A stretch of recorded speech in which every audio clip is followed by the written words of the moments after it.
You ever have one of those days where the universe just tosses you into the deep end, no warning, no floaties, just you and your mess? That was me, or well, I guess I should say that was the morning Maya Holloway rolled up to my garage, sweat glistening on her forehead, engine steaming like a broken promise, and the look in her eye, man. You ever see calm and desperate tangled up at the same time? That's what I saw. Hey, can you help me? My car just died right in front of your shop, she said, voice pitched high like maybe if she sounded sorry enough, she wouldn't be an inconvenience. I was elbow deep in a carburetor, hands black as asphalt. Not expecting company, definitely not her, not today. I wiped my hands on an old rag and walked over, 6'2", broad shoulders, coverall streaked with the kind of grime you only get from a lifetime under the hood. Pop it, I told her real simple.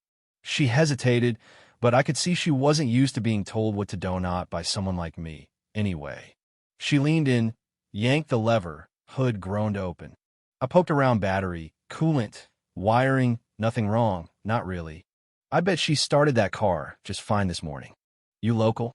I asked, not looking up. Just passing through, she said too quick. You always pass through in a car that breaks down right in front of a mechanic's bay? She laughed, but it didn't reach her eyes. Guess I got lucky. When I finally looked at her, she couldn't have been more than 24. Porcelain skin, a little flush from the sun, honey blonde hair in a messy knot, dressed too nice for this end of town, too clean, too out of place. I'm Maya, she offered, hand out. I didn't take it. Derek, I said, just enough. She dropped her arm.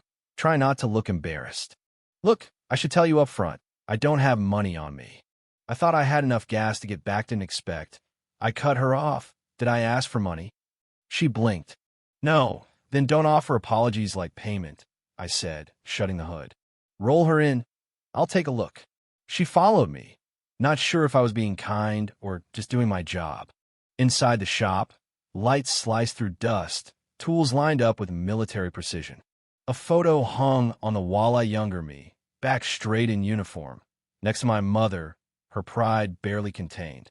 You fix a lot of cars for free? Maya asked, cautious.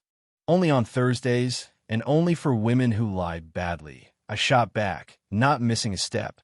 She froze. Excuse me, that car's not broken, and you didn't roll in by accident. So, what are you really doing here? She cracked just a little. I saw you help that old lady last week. No cameras, no thanks. I just wanted to see what kind of man you were. You got your answer, I told her. What are you going to do with it? She squared up. I'll pay you back. Don't need your money. Then why help me? I look her dead in the eye. Because you look tired of playing whatever game you're playing. She nodded, silent, then turned at the door, tossed a parting shot over her shoulder. You're nothing like anyone I've ever met. I watched her go, telling myself I'd forget her, but you know what? Some people just stick. Next morning, I was in before sunrise habit, I guess. Unlocked the gate, flicked on the lights, shop humming that familiar tune. I told myself I didn't care if she came back. Truth? I checked the lot twice before 9. At 9:27, her sedan eased in, quiet, not sure if she'd be welcome. I kept working, didn't look up. You're back, I said. You sound surprised. I'm not.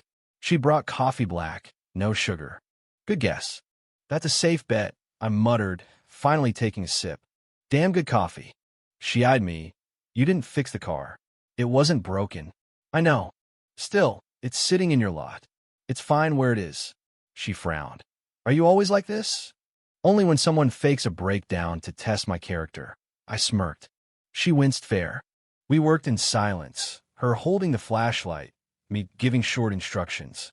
After a while, she said, what do you do when the thing you thought would break you doesn't? I thought about that a long minute. You wait for the next one. She nodded, quiet. And if it never comes, then maybe you get a breathe. She didn't answer, but she kept showing up. It became a rhythm, her, me, the tools, the small talk that meant more than it sounded. She was good with her hands, better than she let on. Even Mrs. Jenkins and old Leo started noticing. You hiring? Leo asked one morning. Nope, I replied. Shame. She's better looking than you. Everyone is, I deadpanned. Maya laughed, real and soft. By noon, Tamika, my not-quite sister, showed up with lunch. Spotted Maya, eyebrows raised. You just here to help? Or got another plan? Tamika never missed a beat. Maya held her ground. No plan. Just wanted to learn something real. Tamika stared hard, then let it go. Bring donuts next time, she said on her way out. Gluten-free. Maya called. The kind with too much sugar and judgment. We all chuckled. It wasn't all smooth. Folks started talking. She's sweet, but girls like that don't stay long, Mrs. Reed whispered. Maya heard it. I saw the way her smile slipped. One afternoon, she found a note stuck to the door. We don't need your kind fixing things that aren't broken. Go back to your life. She didn't say a word, just folded it up, tucked it away, but I saw the way her hands trembled. That Friday, a suit from Crescent First Bank showed up, handed me an envelope 12 grand. My whole shop's debt paid off. No explanation, just a trust fund. I knew who'd done it. Did you pay my loan? I asked her, straight up. She looked away, arms wrapped tight. You were drowning, Derek. I could watch, or I could throw a rope. I didn't ask for a rope, I said, voice low. You didn't have to, she whispered. You fix things every day, no charge. Why is it wrong for someone to fix something for you? Because I'm not your project. I'm not a story you tell at brunch. She bristled, eyes bright, but her voice was steady. Every friendship I've had came with a ledger. I wanted to do something for you not as Maya Holloway with her father's money, but as the woman you trusted with a wrench. Then why hide? Because the moment money shows up, everything changes. I thought if I did it quietly, maybe we could keep being normal. Normal? I laughed bitter. Nothing about this is normal. I'm sorry. I thought I was helping. Helps more than cash, Maya. It's honesty. It's showing up when things get ugly and staying when they don't get better. She swallowed, nodded, and left. 3 days passed. The shop felt hollow, every echo reminding me she was gone. Tamika dropped by, saw right through me. Truth ain't always the smartest thing to throw at someone trying to do right, she said, dropping off cinnamon rolls. I didn't answer. 4th day, delivery truck showed up crates of new equipment, prepaid. Note taped to the side. Don't be mad, just build something better. I was still angry when I saw the Rolls Royce across the street. Maya stepping out, all elegance, none of the grease. You come to pay off my property line, too? I asked, arms crossed. She didn't flinch. I came to tell the truth. She laid it all out, her real name, her family, her money. I left all that, drove till I found someone doing something real. I didn't want to make you a charity case. I wanted to invest in someone who made me believe people could be good. She proposed we build something together. A community garage, a learning center. For kids, single moms, veterans. I'll fund it quietly, you run it loudly. I didn't know what to say. I need time, I finally told her. Take all the time you want. I'll be around, she replied, softer than I'd ever heard her. Next morning, she came back. Not as an investor, not as the girl who lied, just Maya. Keys to a tiny house, cinnamon rolls from Ruby's, hands still soft but marked by honest work. You made me feel like a fool, I told her. I know, but I'm not asking for another shot at being right, just a shot at being honest. We unpacked the new equipment, side by side. We do this with my rules, I said. No free rides. No names on the sign, but mine. Tamika checks every invoice. And you mop floors before you file grants. Done, she smiled, handshake firm. We built that place from the inside out, painted walls, made coffee, hung the old photo of my grandfather, started a tools library, opened a classroom. The day of the soft opening, the lot filled not with customers, but neighbors, kids, parents, folks just wanted to see if the rumors were true. I stood up front, no speech, just truth. This place isn't about cars anymore. It's about giving the next kid with no direction a pair of gloves and someone who believes they're more than a number. We don't sell hope here. And they listened.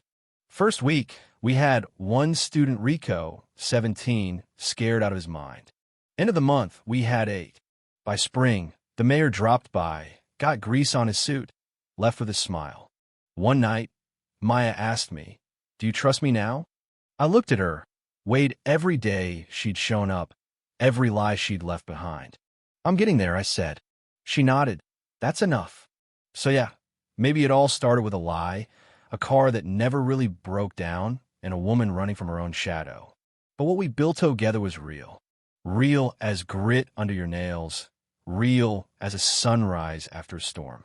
And if you're sitting there thinking about right and wrong, about what people deserve, or how trust is built, tell me, what do you think matters more? The story you start with, or the one you fight to finish? Let me know in the comments, have you ever rebuilt something that everyone else said was too broken to fix? What would you do if a stranger offered you a second chance? Let's talk about it, because sometimes the best repairs start with the truth.